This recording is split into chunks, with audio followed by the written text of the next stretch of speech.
Hey JAZBEAR, you see what I'm sitting on? This is that Afghan that I was working on for over a year. And I'm just getting ready to finish it up.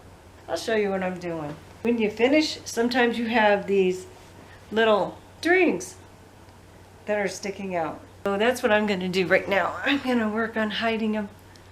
I've been working on your Afghan too. Your Afghan is going to be pink or purple.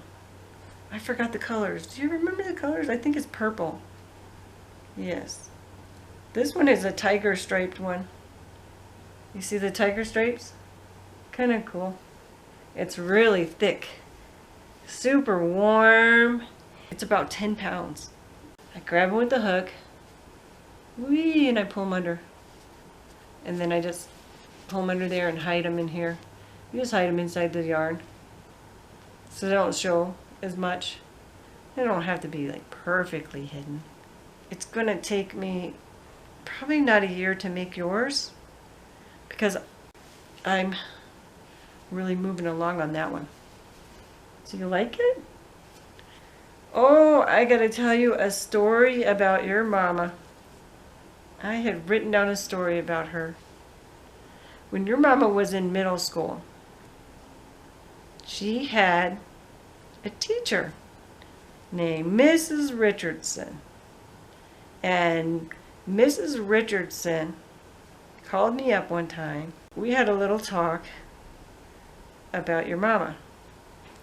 And Mrs. Richardson ended up liking your mama. I think your mama was probably her most favorite student that she ever had. What happened was, because your mama was so smart, the teacher, she was an English teacher, she had given the kids an assignment to write a story. So your mama wrote a story, turned it into the teacher, and the teacher said, "You didn't write this story. You copied it out of a book." And your mama said, "No, I wrote that story."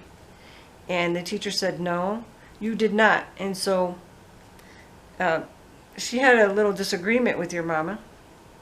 And basically, I think she told her that she was going to give her a failing grade on the paper because she copied it.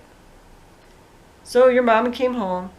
She had a talk with me and she said, "You know, Mom, I'm going to fail English. I'm going to get a bad grade. I'm going to fail."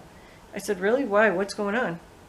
She said, "Miss Richardson said that I copied my story." Oh, I said, "Oh." She said, "You plagiarized your story?" She said, "Yeah." She said, "I plagiarized my story." Oh, wow. And I thought, I kind of laughed a little bit. And I said, "Wow, she really doesn't know you.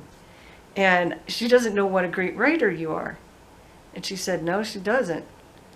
And I said to her, "Well, I know something you can try and talk to your teacher and do something like this if you want to." She said, "What's that?" I said, "You tell Miss Richardson that if she believes that you copied the story, that's fine. But to give you a chance to write a story while she sits there and watches you write the story." And so your mom said, "Yeah, okay, I'll do that." We went back to Miss Richardson's class. She talked to Miss Richardson. Miss Richardson agreed, "Okay, sure. You go ahead and write a story right here, and I'll give you that chance right in front of me." So she said, "Okay." She wrote the story, right? And Miss Richardson was so amazed. She had never had a student who could write like your mama Sarah could write. She was blown away. She never ever said that your mama copied a story again. She was just so amazed by her. She ended up really liking your mama a lot. I think she was just amazed at how intelligent she was and what a great storyteller she was in her writing. And I don't think she ever met anybody like your mama. The reason I'm thinking about that is because I was looking through some stuff and I found a thank you note from Mrs. Richardson to your mama. And she was very, very happy to have your mother as a student. I have other stories to write about that. But this I'm going to finish up later. I just wanted to give an update on it. And Let me stand up for a second and show you. Let's see.